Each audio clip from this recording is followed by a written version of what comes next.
Bien, señores, a pesar de que la pauta de los martes tiene una forma de que la abre don Ramón Alburquerque con sus energías no políticas, con su sabiduría. La segunda parte de Elecciones Abiertas tenemos como invitada a doña Rafaela Alburquerque.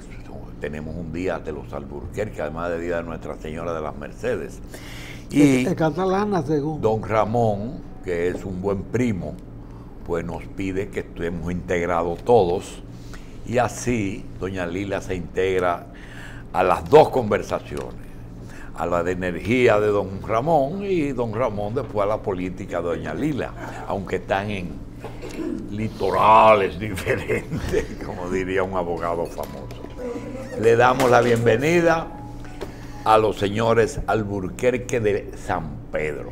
Bueno, muchas gracias, don Julio, y al equipo, José Israel, a todos. Claro, la doctora Lila Alburquerque es un gran ser humano y nos honra tener algún grado de consanguinidad con ella y compartimos bellas experiencias. Una vez hicimos un viaje juntos a Estados Unidos. ¿Fueron presidentes de las cámaras, sí, claro, en el mismo tiempo? Al mismo tiempo. Y fuimos a un viaje juntos, invitados por el gobierno de los Estados Unidos para recorrer Estados Unidos, ver el sistema democrático, la lucha contra las drogas y todas esas cosas. Y bueno, a veces creían que éramos esposos y teníamos siempre que aclararlo. Por el apellido. Por el apellido. Pero lo que nosotros queremos hoy, que no pase inadvertido, y es lo siguiente, el tema del cambio climático. Ay, sí. Y yo lo pongo de esta manera. Si acaso no fuera cierto que el cambio climático que estamos experimentando no correspondiera a acciones humanas, como le llaman, antropogénicas, causas motivadas por el tipo de tecnología que el hombre ha utilizado en la revolución industrial que desató a partir de 1734 con la primera revolución industrial que inició en Gran Bretaña, al cambiar el hombre del uso de la leña como fuente de energía directa, a pesar de que desde tiempos, en milenios, había utilizado la fuente del sol, había utilizado la eólica para molinos de viento, para turbinas eólicas, había utilizado todo esto, pero en 1734 vino el uso intensivo de los telares y entonces allí hubo un uso intensivo empezó a usarse el carbón, además de la leña, y luego en 1850, en 1859 cuando en Titusville, Pensilvania, se perforó el primer pozo comercial de petróleo. El petróleo se había conocido desde siempre. Ramón, tenemos tiempo suficiente para continuar el tema, pero como yo estoy expuesto a un Alzheimer en cualquier momento por la edad, me han pedido, cuando decimos que tú eres un desperdicio metido en política, sino que debe estar dirigiendo un país desde el punto de vista técnico, nos pidieron dos cosas. Primero, que diga tú y Lila el próximo 6 de octubre por quién tú vas a votar en la convención cerrada de tu partido, y a Lila por quién va a votar por su convención abierta de sus partidos. Pero eso lo vamos a contestar más tarde. La otra pregunta tiene que ver con el cambio climático. Pregúntale al ingeniero Alburquerque si estamos frente a una extinción de los recursos naturales que van a culminar con la desaparición de la civilización en la Tierra en 10, en 20 o en 100 años.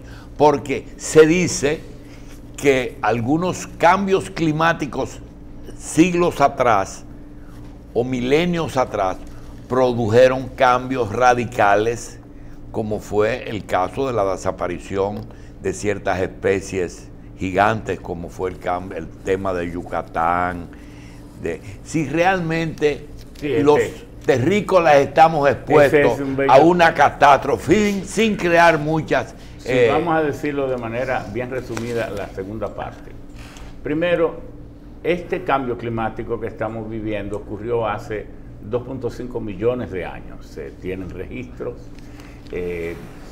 arqueológicos, geológicos, millones de años. Porque hay que saber que el hombre se hizo bípedo hace más o menos 3 millones de años, cuando empezó el Homo erectus, hace más o menos 2.5 millones de años, y el hombre empezó a dominar y a producir el fuego a voluntad hace más o menos 600.000 años. El hombre solo habitaba las partes tropicales, no podía habitar las partes frías del planeta, que es donde están los mayores centros civilizatorios. Pudo ir a vivir a los lugares fríos cuando aprendió a dominar el fuego, porque entonces producía fuego para calentarse.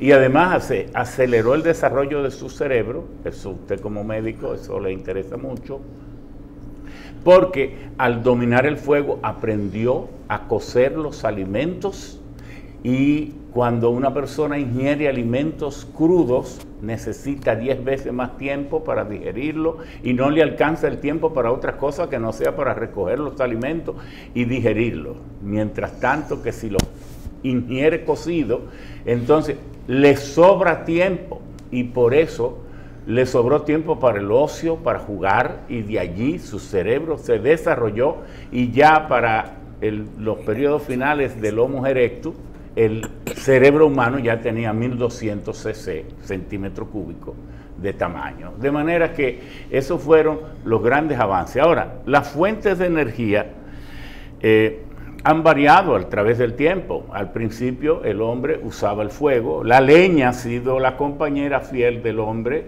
desde que aprendió a producir el fuego. Pero la leña luego dio paso al carbón en los 1700, y luego en los 1859 dio paso al petróleo, al descubrir el primer pozo comercial en Titusville en 1859, y ya 3-4 años después Rockefeller estaba destilando el petróleo y para producir queroseno, que era lo que se producía entonces. No se conocía la gasolina, ni el diésel, ni el gas licuado. Y gracias a esa destilación fue que se salvaron las ballenas, porque las ballenas estaban a punto de extinción, porque era de la grasa de las ballenas que se utilizaba ese aceite para alumbrar las viviendas del mundo entero y las calles también. Entonces ya estaban prácticamente extintas, pero al aparecer el petróleo, extraerle queroseno, entonces las ballenas se salvaron, y gracias a ese evento. Bien, que haya posibilidad de que se acaben las fuentes de energía, no, eso no es posible, porque ¿qué tiempo tiene la Tierra como Tierra? ¿Qué tiempo tiene de esa teoría del Big Bang de hace 4.800 millones de años? Se dice que el Big Bang, que es la teoría generalmente más aceptada, el universo funciona en base a ciclos de 15.000 millones de años, de manera que nos quedan como 10.000 y pico. Los que tengan paciencia les va a ir bien. Bueno, entonces, en esos periodos de tiempo, el hombre ha cambiado de fuentes de energía, muchas. Y en tanto tiempo... Usted sabe, ingeniero, que hay señoras que por la mañana ven la revista y los martes ven a Ramón Albuquerque. Entonces cuando dice Big Bang, dice, eso es lo que saben, las teorías del origen de la formación. ¿Cuál es el origen del universo? Pero yo me hago eco de una pregunta que algunas de esas señoras que están preparando sus hijos para ir, dice, bueno, pero un estallido grande, de una masa enorme, se produjo un ordenamiento tan perfecto de un universo en galaxias sistemas solares y planetas y satélites y todo, pero qué casualidad. Bueno, nosotros en ciencia utilizamos la entropía. La entropía es la medida del desorden o el caos que haya en un sistema universal. Entonces, el universo tiende al equilibrio energético.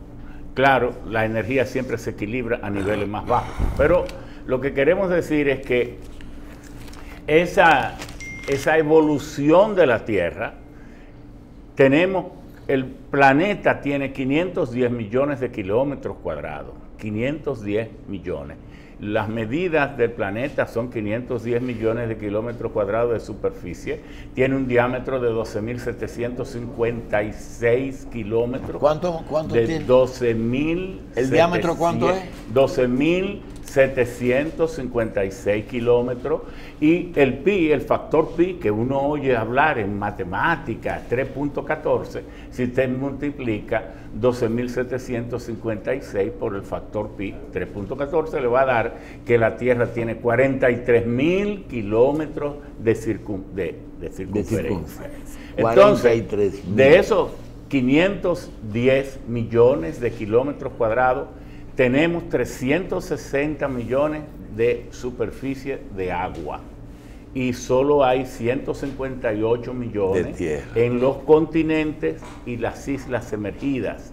Entonces, ahí es donde habita el hombre. Ahora, recursos dentro de esos 360 millones de kilómetros cuadrados cubiertos de agua, que fue en el mar donde las teorías más acertadas dicen que empezó la vida, en seres unicelulares, en el fondo de los mares, en las fuentes térmicas, porque el mundo también, el planeta tiene más o menos 1.800 volcanes, pero emergidos solo hay 583, los otros están en los fondos marinos, y por eso en el fondo marino hay muchas fuentes térmicas en torno a las cuales, y sulfurosas, se fueron aglomerando, naciendo la vida allí. Ahora, hay también, don Julio y José Israel, yo sé que ustedes saben esto, en la tesis y la teoría de dónde viene el agua. No hay ninguna época en la historia térmica del planeta en que el agua se pudiera haber formado nunca. El agua, por tanto, es la tesis más aceptada, vino en meteorito y no hace tanto tiempo. De los 4.800 millones se estima que hace tan solo unos 1.500, 1.600 millones que llegó el agua aquí a nuestro planeta y fue formando la costra del planeta. El planeta tiene un núcleo central de hierro y de uranio y de torio, y por eso el planeta tiene 5.000 grados centígrados, más o menos, de temperatura en su centro, y tiene reacciones nucleares atómicas, desintegración del átomo del uranio de manera permanente, y de ahí es que viene la gran fuente de energía. Este es un planeta que en su parte más exterior tiene 2.000 grados centígrados, en su atmósfera interior tiene 1.500 grados y en el centro tiene 5.000. ¿Y de dónde viene el problema del cambio climático? De que el Sol, que es nuestra astro rey, pertenecemos al sistema planetario con el Sol como centro, es una bola de hidrógeno y unas reacciones de fisión nuclear permanente que convienen dos átomos de hidrógeno en uno de helio, pero el Sol emite 63 millones de watts por metro cuadrado de manera permanente, y es lo que la NASA ha llamado, en cuanto a la cantidad de calor y de radiación que nosotros recibimos, que son ondas electromagnéticas, la constante solar. La constante solar son 1.353 watts por metro cuadrado que recibe la Tierra permanentemente, de los cuales, afortunadamente, una cantidad de casi 1.086 watts son repelidos, porque la Tierra debe tener una temperatura constante, porque la misma cantidad de energía que nos llega, eso mismo emitimos de nuevo hacia el espacio sideral. ¿Dónde está el problema del cambio climático? de que cuando Cristo andaba por el mundo se estima que la población del planeta eran 300 millones. No había muchos datos, no había mucha fuente de cálculo, pero se estima eso. ¿En qué año? Bueno, en el año 0, cuando Cristo En el andaba 1. por el mundo. Pero ¿Cuántos millones habían? 300 millones.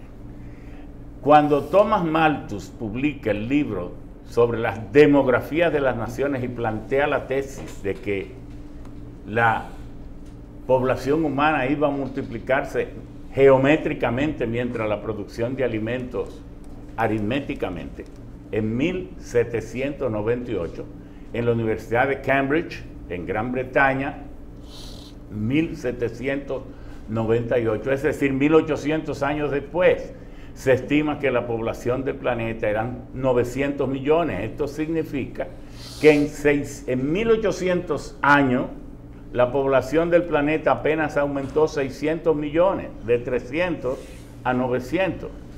En 1900 ya la población del mundo, 100 años después, eran 1.700 millones. Y luego en 1950, 50 años después, ya la población del planeta eran 2.500 millones. ¿Qué ha pasado?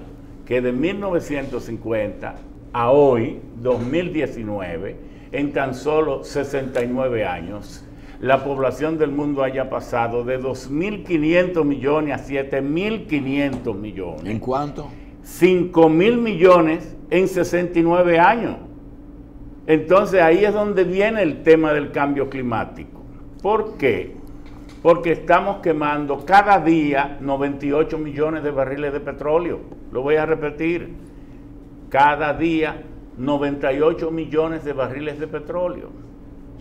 Y eso al año, multiplicándolo por 365, nos da 36.000 millones de barriles de petróleo por año. Eso no va a modificar la atmósfera.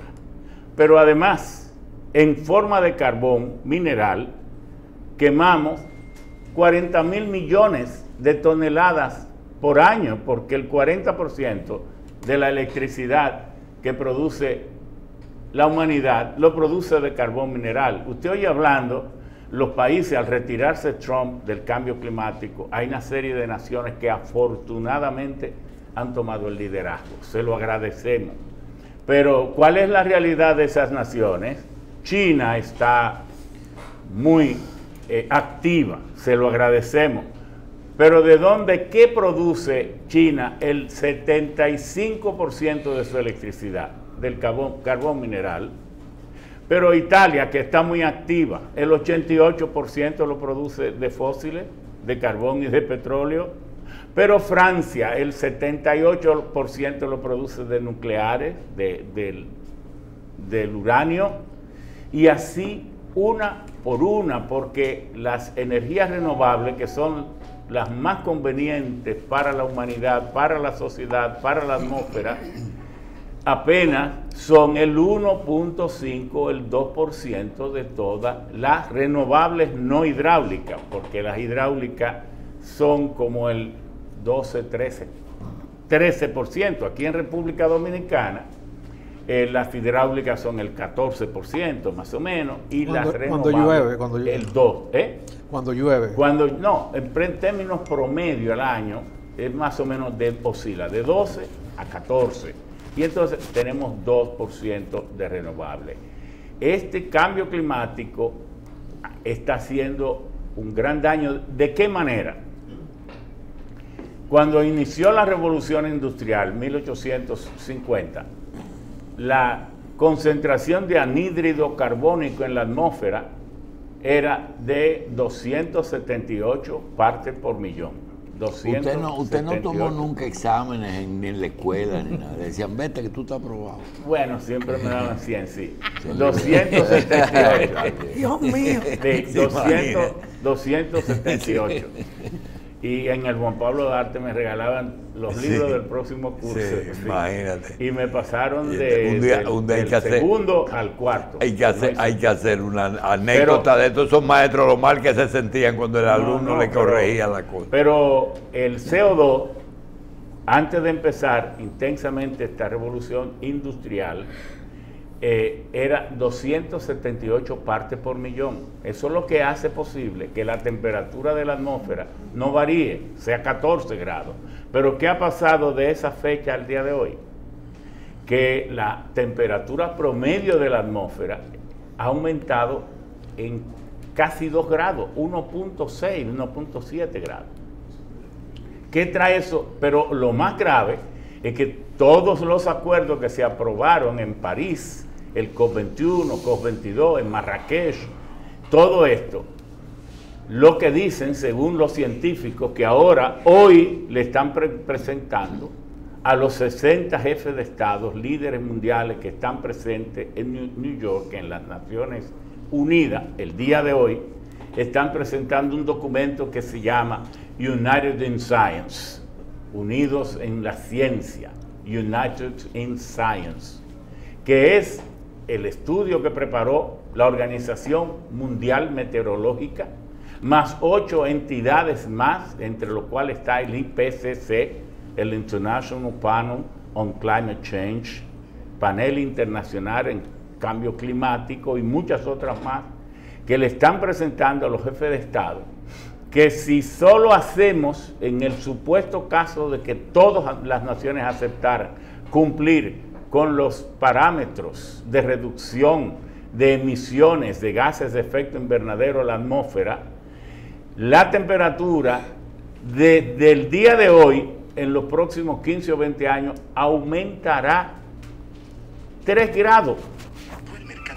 Pero si lo multiplicamos por 5, esas medidas, pudiéramos detenerlo y el aumento fuera de solo 1.5. Por eso es que Greta Thunberg, esa niña que le está diciendo a la humanidad y a los jefes de Estado, llorosa, le dijo: no me roben mi infancia, me lo han robado todo, me están robando mi planeta y yo me quedo sin futuro mientras ustedes se van. Entonces esto no es un relajo, porque en el supuesto caso de que se debieran estos cambios climáticos, porque ya les dije que hace 2.5 millones de años ocurrieron estas mismas cosas. La Groenlandia quedó sin glaciares, todos los glaciares desaparecieron. La Antártida Occidental también se quedó pelada en la roca nada más.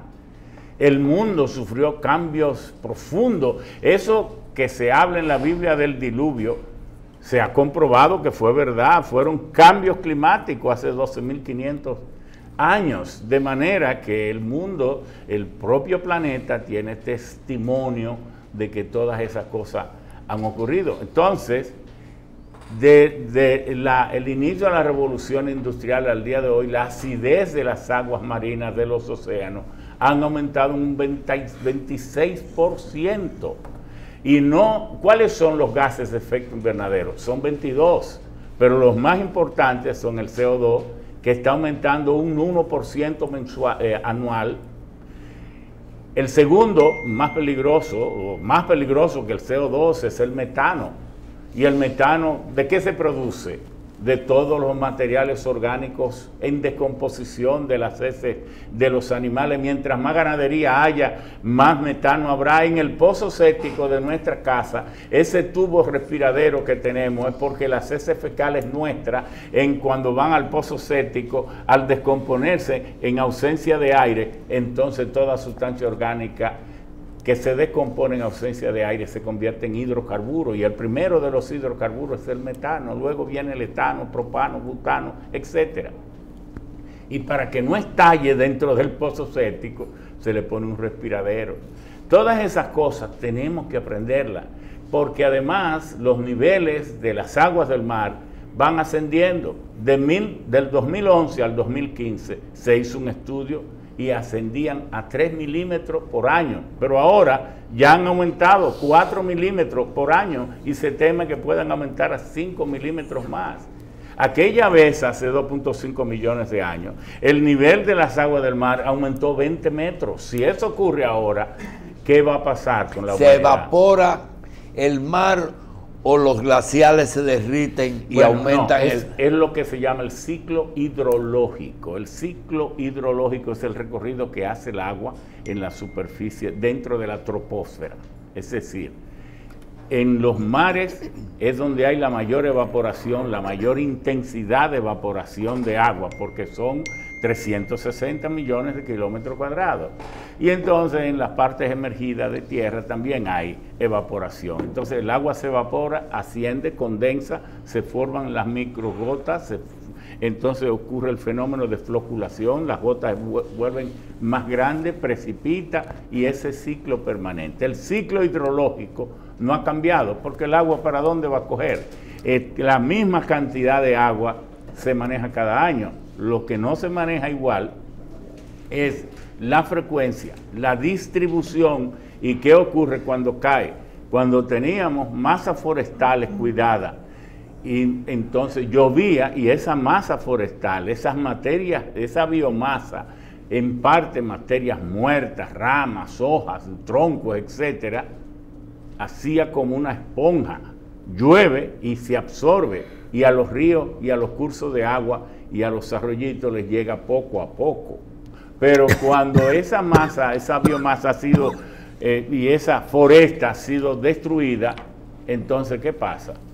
Que lo que hay son escorrentías violentas que destruyen los mismos lechos de la naturaleza. Entonces termino diciendo esto. Supongamos que los cambios climáticos no se deban a cambios tropogénicos, es decir, causados por el hombre, causados por el tipo de civilización. Porque es que al encontrar petróleo, el hombre que iba por el camino correcto, en los 1850, el hombre iba a desarrollar la economía del hidrógeno. Y esa economía es la que debemos desarrollar.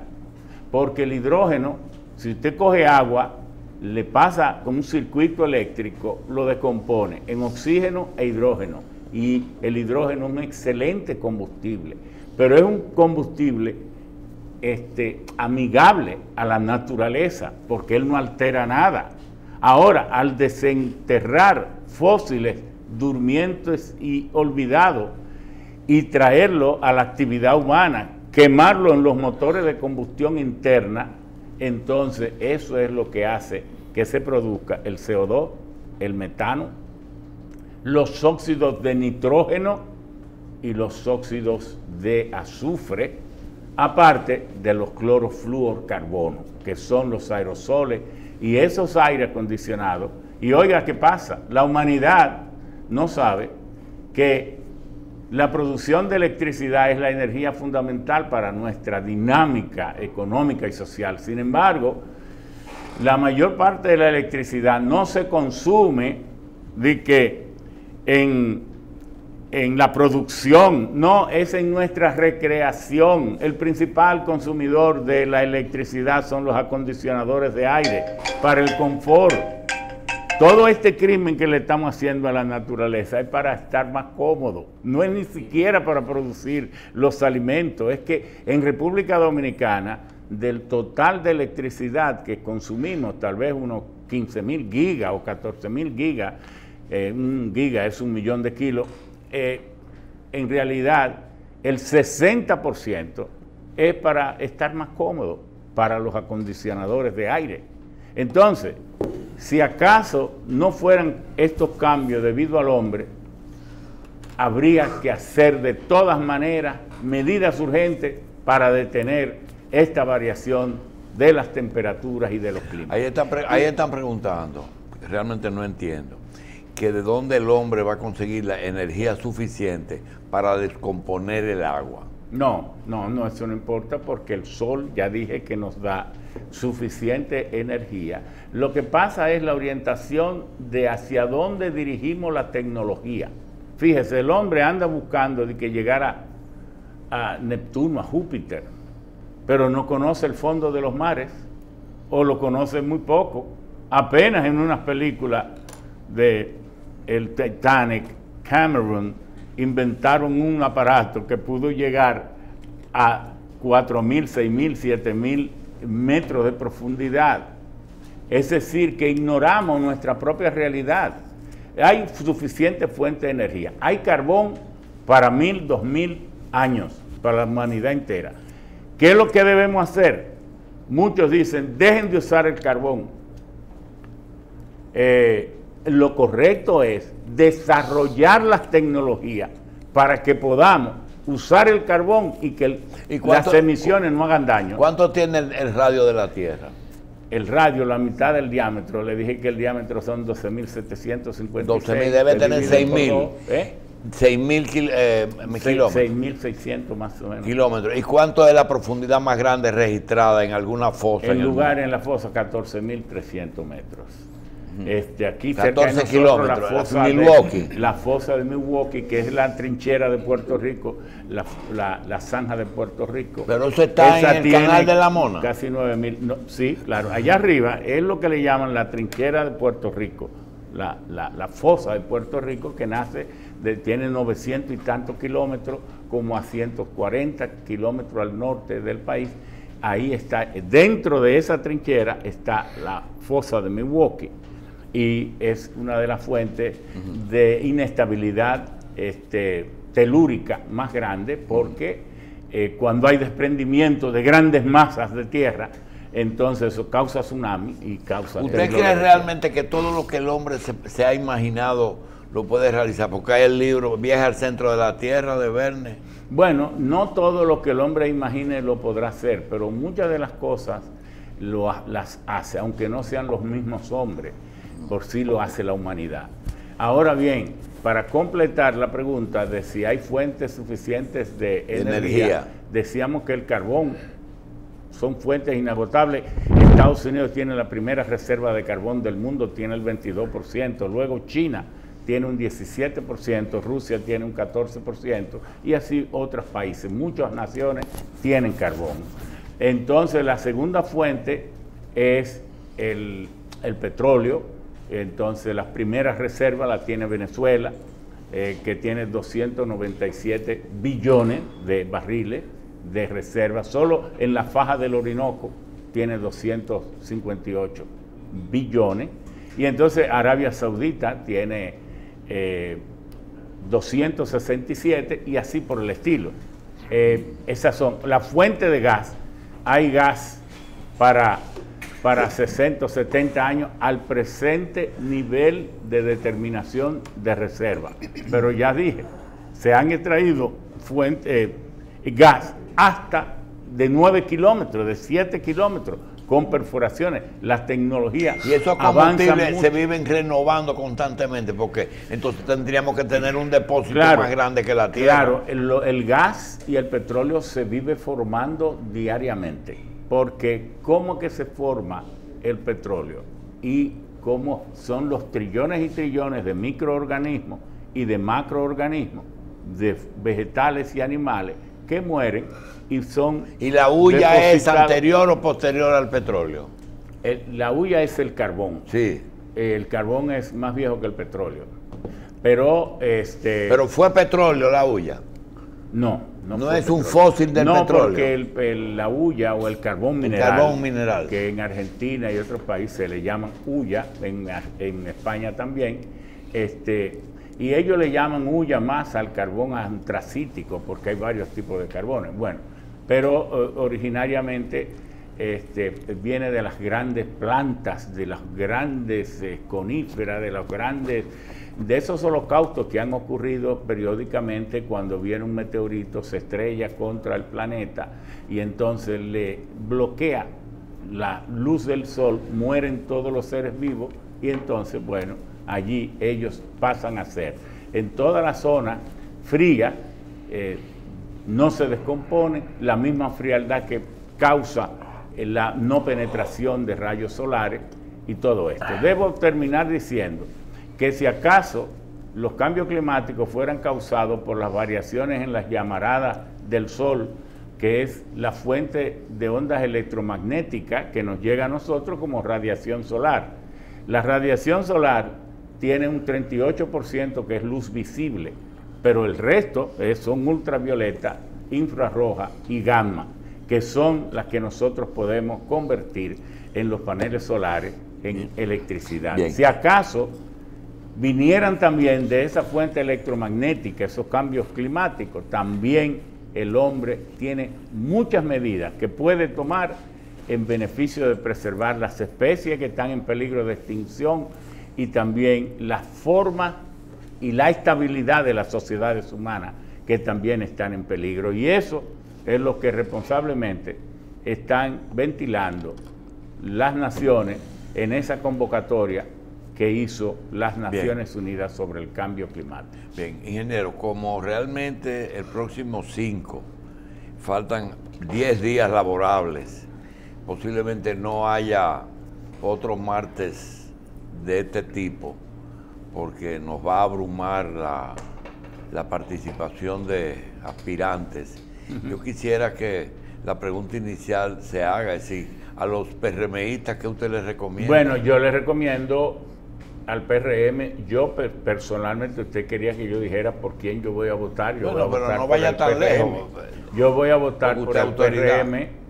Yo pienso que los PRMI, el pueblo dominicano, se merece un cambio político. Cuando los partidos duran tanto tiempo en el poder, los funcionarios, que son seres humanos, vanidosos, pretenciosos, angurriosos, muchos son vulgarmente no angurriosos, sino ladronazos, saqueadores, otros pudieran ser serios, llegan a creer que ese cargo les toca a ellos porque ellos son seres especiales. Y entonces la democracia, que no se inventó en República Dominicana, que se inventó en tiempos de Pericles, y otros dicen que anterior, que se reinventó en Estados Unidos con la Revolución Norteamericana, la democracia se beneficia de la alternabilidad en el poder. Vienen nuevos métodos de ver las cosas, nuevas formas, nuevos grupos a estar en el poder y a servirle a su país, no las mismas entes. Y llega un momento en que ya lo explica la dialéctica y lo dice, hay varias personas que en la humanidad han escrito libros fabulosos. Sun Tzu, allá en China, 3 siglos antes de Cristo. Baltasar Gracián en los 1630 y tanto. Maquiavelo en 1517 con El Príncipe y su mejor libro, El Arte de la Guerra. Y así, El Arte de la Guerra era el de Sun Tzu, el de Baltasar Gracián, La Prudencia del Poder. Entonces, von Clausewitz también escribió El Arte de la Guerra, hasta Lord Green con las 48 leyes del poder. Todos dicen que el hombre se envilece cuando está tanto tiempo en el poder. Y eso ha ocurrido con el PLD. Por eso es que hay que buscar sangre nueva. ¿verdad? Envilecido, sangre nueva, pero si es el mismo partido, esa sangre nueva está contaminada, está dañada. Ingeniero, usted invita a la gente del PRM que vayan a votar. Sí, pero le digo que no voten por Gonzalo. Pero que no voten por él, porque es una sangre contaminada. El mismo partido en el poder, 20 años en el poder. No es el PRM el que dice todas las estadísticas sobre el nivel de corrupción, de impunidad que hay aquí. Tanta corrupción y nunca se ha condenado. ¿Pero por quién es que va a votar? ¿Por Hipólito o por Luis? Que vote por el PRM. Tanto por Luis como Hipólito. Yo, que soy el que preside la Comisión de Estrategia del partido, y también junto a doña Sonia Guzmán, lamentablemente murió don Hugo Tolentino. El partido eligió a doña Sonia, a don Hugo y a nosotros tres, somos la Comisión de Solución de Conflictos. Y el PRM por eso ha estado más unificado cada día, porque esa comisión le dieron el poder de que sus decisiones son inapelables y hasta el día de hoy nadie se ha rehusado a acatarlo. Lo único que me haría cambiar de posición es si usted fuera precandidato. Bueno, pero resulta que decía Joaquín Balaguer y Leonel Fernández, que coincidían perfectamente, doña Lila en este momento, que ya que Danilo no puede ir, que lo bueno no se cambia, aunque dure 100 Si años. fuera verdad que fuera bueno, el problema es que están haciendo creer que lo malo es bueno. Y ese él, es el él es problema. autoridad y él no puede decir que voten por su partido. Doña Lila, dígale que está equivocado, ¿verdad que sí? Él está muy equivocado. Esta mañana ha sido tan aleccionadora que me ha encantado compartir Seguro. con Ramón. Ramón, te voy a dar un testimonio de Balaguer. Un día tú eras presidente del Senado y yo en la Cámara de Diputados. Discutíamos un tema político profundo y yo fui donde Balaguer. Y Balaguer me dijo a mí que tú eras uno de los hombres más inteligentes que tenía este país. Ay, muchas Y hoy lo gracias. comprobé. Luis no lo entiende. Hoy lo comprobé. Pero yo tengo una pregunta a ti. Me quedó una incógnita. Tú dijiste que un meteorito produjo el agua. Yo no sabía La eso. trajo el agua. La trajo. Sí, el agua. No, después tú me lo vas a decir. Porque ahora vamos a hablar política. Ah, bueno. Bien. Pero me lo tienes que decir. Bien. Porque hoy aprendí muchas cosas. Bien. Ha sido tan interesante. Bien. No, Ramón, Vamos no entonces, es así como tú piensas. Vamos entonces a darle las gracias a don Ramón, que dice a doña Lila que ha aprendido muchas cosas. Ahora ya le va a enseñar política a don Ramón. Ay, No, ese es mi vamos, maestro, ese es gracias. mi maestro. Sí. Muchas gracias, muchas gracias.